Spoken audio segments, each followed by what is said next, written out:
Hello everyone, আপোনালোক সকলোকে মোৰ চেনেলৰ অন্য এটি নতুন ভিডিঅ'লৈ স্বাগতম জনাইছো। আজি মই বনাবলৈ লৈছো মিঠা বগৰী আচাৰ। খাবলৈ কাৰণে খুবেই সোৱাদ লগা হয়। বলকচোন কেনেকেনো বনালো চাও আহক। আৰু ইয়া দেখিছেনে বগৰীখিনি ভালকে ৰ'দত শুকাই লৈছো। শুকাই মেলি ৰেডি কৰি ললো আৰু এতিয়া চুৰিখনৰ এনেকে মাজতে কাটি কাটি দিম। তেতিয়া ধুনিয়াকে মছলা আৰু তেলবোৰ মাজত সোমাই যাব। আৰু ইয়া দেখিছেনে গুটেখিনি মই এনেকে কাটি লম। আকৌ ইফালে দেখিছেনে বগৰীখিনি ধুনিয়াকে ফালি ললো। আকৌ ইফালে গুড়খিনিও মিহি মিহিকৈ কুটি ললো আৰু বগৰী মিঠা আচাৰ বনাবলৈ কাৰণে মই লৈ লৈছো জিৰা, ধুনিয়া গুটি, পাঁচফোৰণ, বগা সৰিয়হ, শুকান জলকীয়া আৰু তেজপাত আৰু ইয়া ধুনিয়াকৈ ৰেডি কৰি ললো। আকৌ ইফালে দেখিছেনে কেৰাহীটো বহাই দিলো আৰু ইয়াতে দিছো এতিয়া পাঁচফোৰণ, ধুনিয়া গুটি, জিৰা আৰু শুকান জলকীয়া আৰু তেজপাত আৰু এয়া দি অলপ টাইমৰ কাৰণে ভাজি থাকিম কেঁচা গোন্ধটো যোৱালৈকে।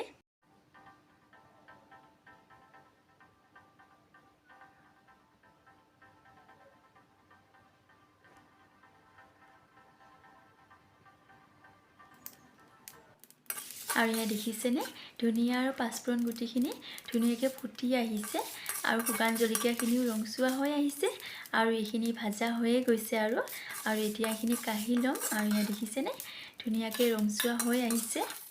আকৌ ইফালে দেখিছেনে ঠাণ্ডা হ'বলৈ কাৰণে 5 মিনিটৰ কাৰণে ৰাখি দিলো আৰু মোৰ ধুনিয়াকৈ ঠাণ্ডা হৈ গ'ল আৰু এতিয়া মিক্সিটো লৈ লৈছো আৰু ইয়াতে এতিয়া পিচি ল'ম।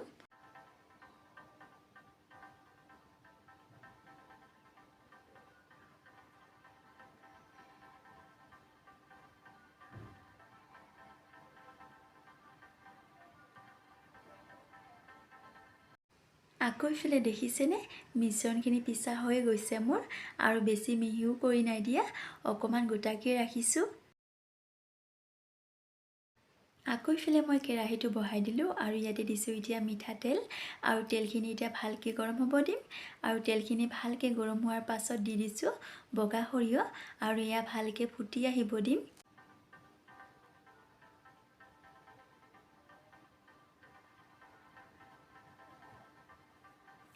আৰু ইয়া দেখিছেনে বগা সৰিয়হখিনি ভালকৈ ফুটি অহাৰ পাছত দি দিছো হালধি গুড়ি, ৰঙা জলকীয়া গুড়ি আৰু এয়া দি আৰু ইয়াতে দিম এতিয়া বগৰী আৰু বগৰীখিনি দি ভালকৈ গোটেইখিনি মিক্স কৰি দিম আৰু ইয়া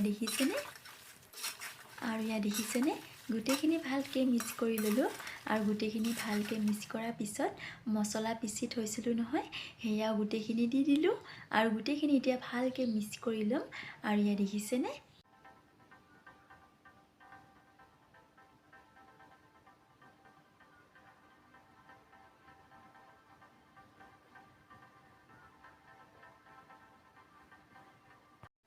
আৰু ইয়া দেখিছেনে গোটেইখিনি ভালকৈ মিক্স কৰি ললো মছলাৰ লগত আৰু ইয়াতে দিম এতিয়া মিহি মিহিকৈ কুটি থৈ দিয়া গুড় আৰু এয়া দি গোটেইখিনি ভালকৈ মিক্স কৰি ল'ম আকৌ এবাৰ আৰু ইয়া দেখিছেনে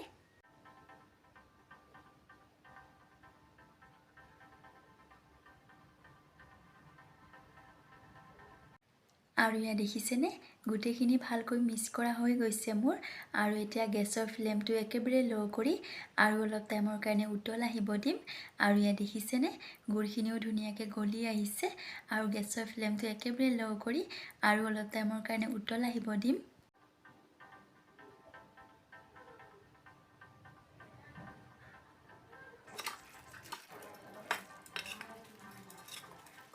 আৰু ইয়া দেখিছেনে মোৰ মিঠা বগৰী আচাৰ ৰেডি হৈ গ'ল আৰু খাবলৈ কাৰণে খুবেই সোৱাদ লগা হয় আৰু ভিডিঅ'টো চাই ভাল পাইছে যদি আপোনালোকে এবাৰ ট্ৰাই কৰি চাব আৰু এই বগৰী আচাৰ বছৰ ধৰি ৰাখি থৈ দিবও পাৰি আৰু ভিডিঅ'টো চাই ভাল পাইছে যদি মোৰ চেনেলটো লাইক, কমেণ্ট, শ্বেয়াৰ, ছাবস্ক্ৰাইব কৰি দিব আৰু এতিয়া বাই বাই।